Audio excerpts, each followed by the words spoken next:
Hello everyone, welcome back to another episode of r/entitled people. In today's episode, my entitled brother likes to steal my beer. So I bought the worst tasting beer I could find and left it out for him to take. Sister cut ties with me because I didn't go to her destination vowel renewal ceremony.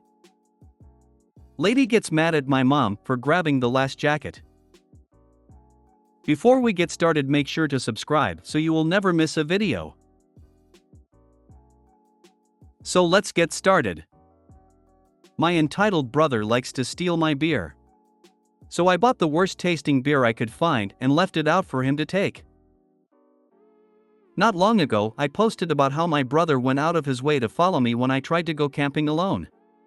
Him and that crazy vehicle he calls the mini ram that he made by cutting up a minivan and adding all sorts of other mods. My brother has stolen beer from me before on previous camping trips because he and his friends always drink too much and never buy enough. And when he followed me to my camping spot with his own camper a couple weeks prior, he tried to steal a 6-pack from my fridge. And acted like a big baby when I made him give it back. So I thought up this little gem of an idea.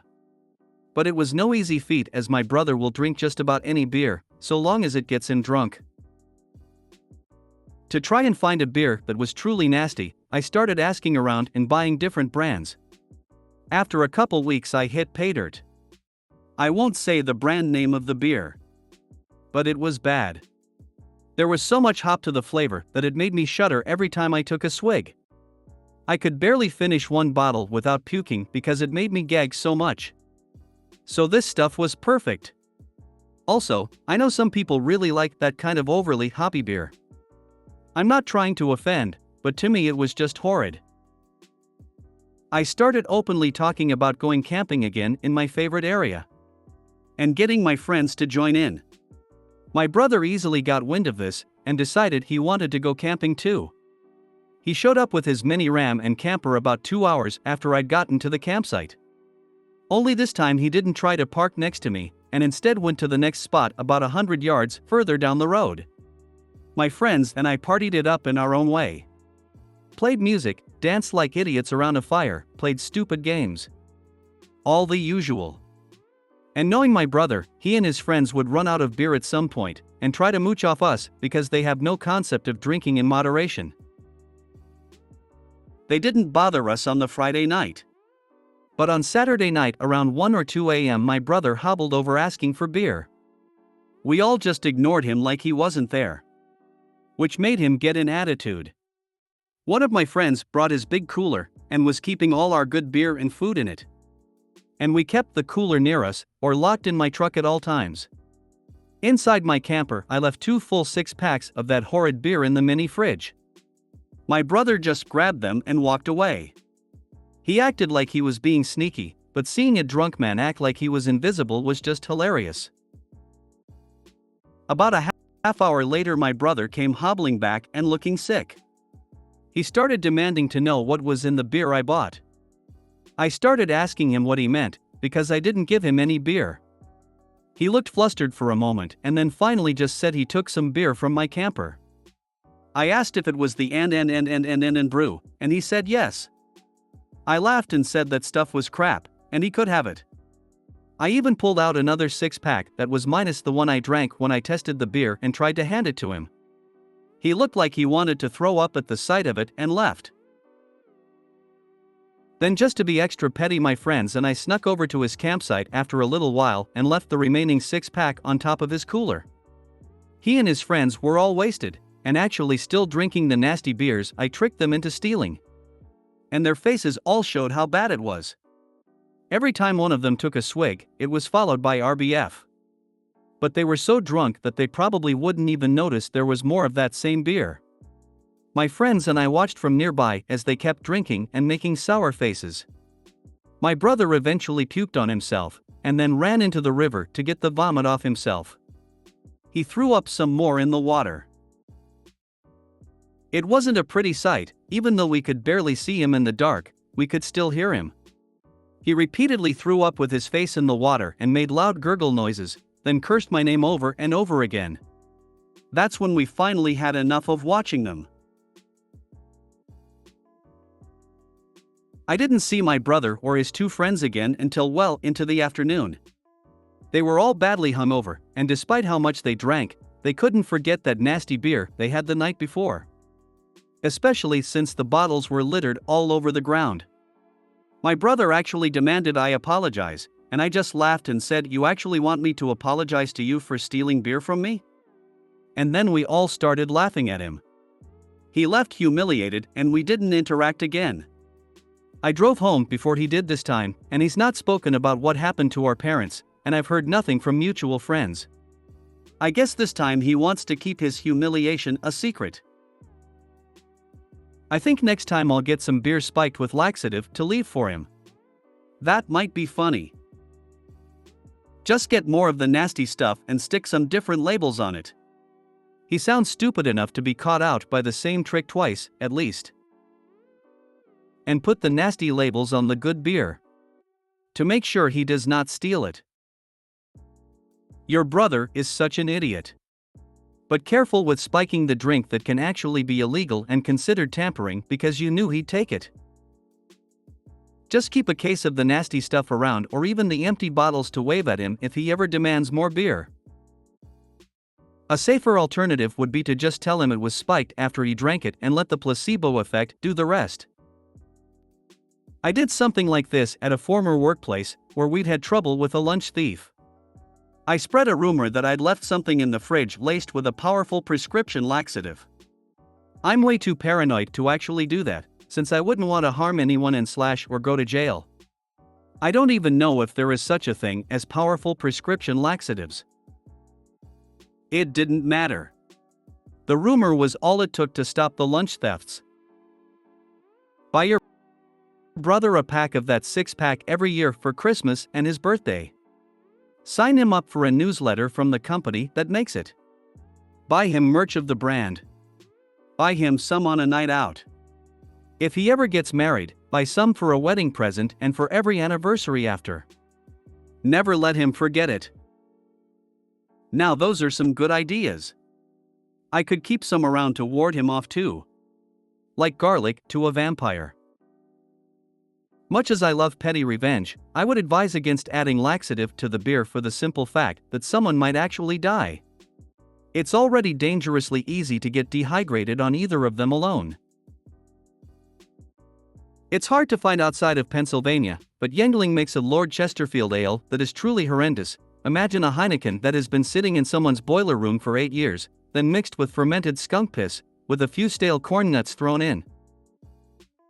We did something similar with my cousin who always took our beers, without asking, unless you happened to catch him doing it. We got some beers in twist-off bottles, opened and drank them.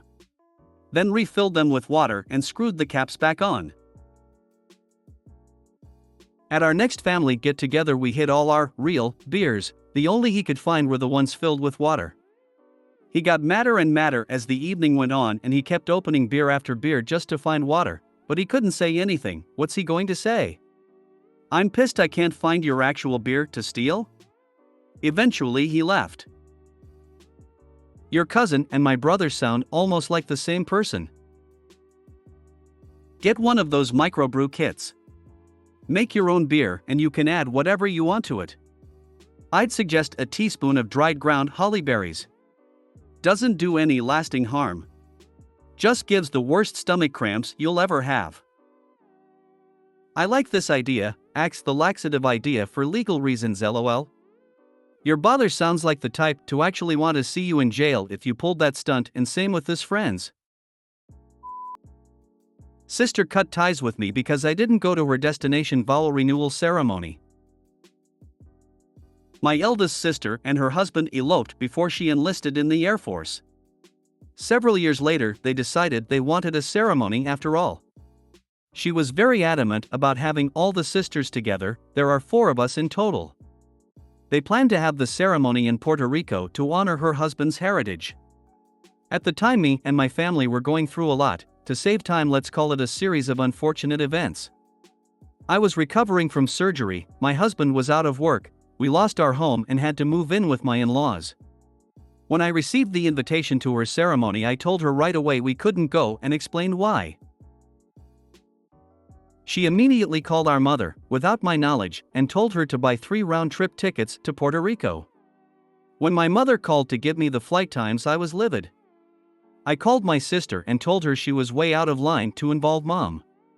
She explained that now I had no excuse not to come and I should be thanking her.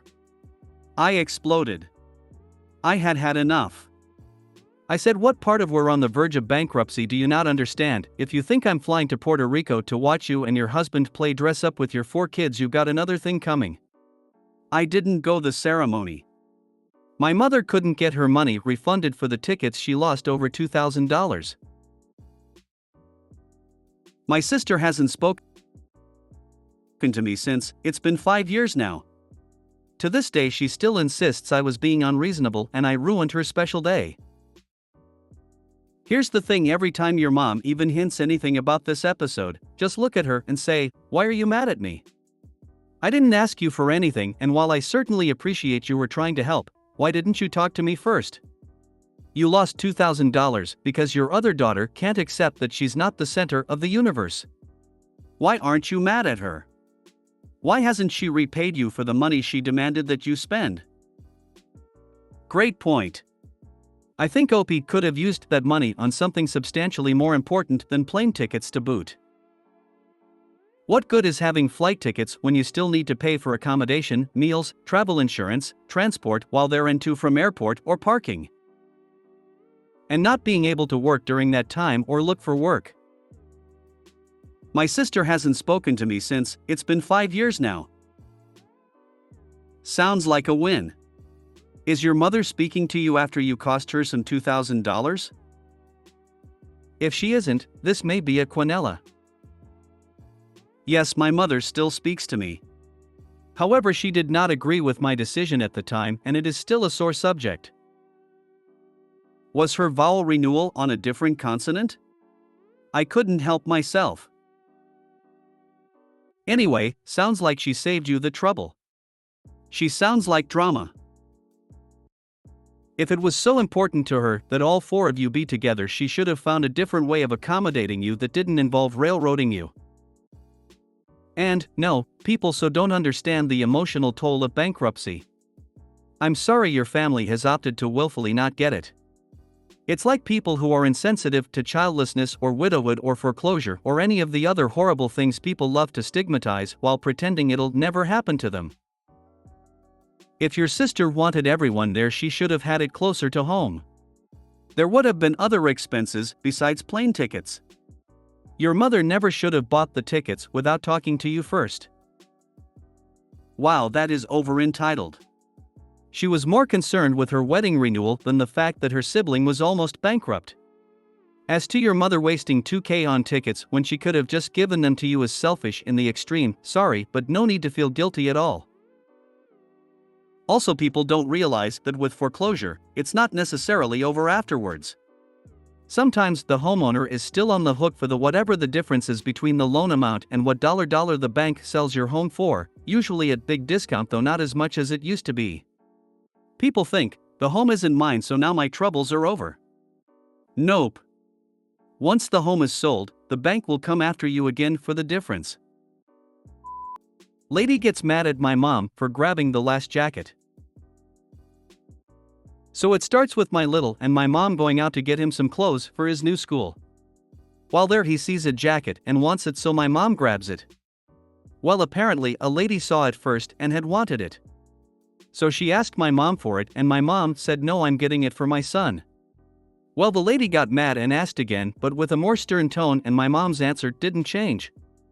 Well, the lady then tried to grab the jacket from my mom's hands, and when she realized she couldn't get it, let go and ran off with her cart and her kid. My mom got my brother some treats because of the incident and he returned home with the jacket. He loved that jacket until my mom had to throw it away because it wouldn't fit him and it was so torn from years of use. My now 6-year-old has a speech delay and possibly autism as well.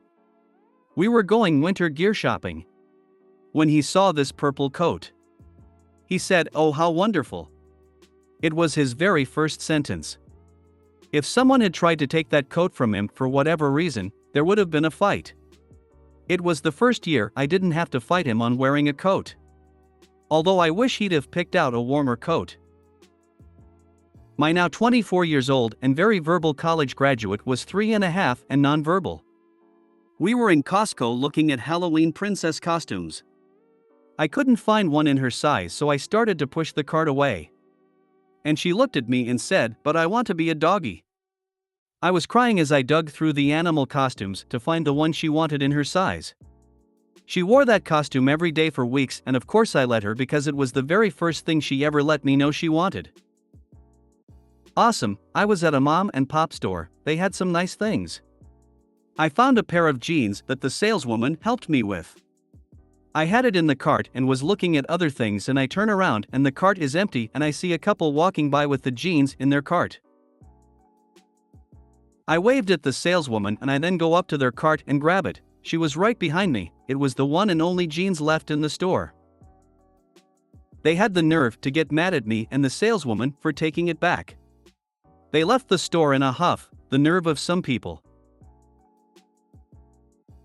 Also, this was very long ago, so if it seems a bit weird, that may be why this happened when my brother was very young, so it was like 7 years ago. If you made it to the end of the video, thanks for watching. Don't forget to like, subscribe and share, and we will see you in the next video.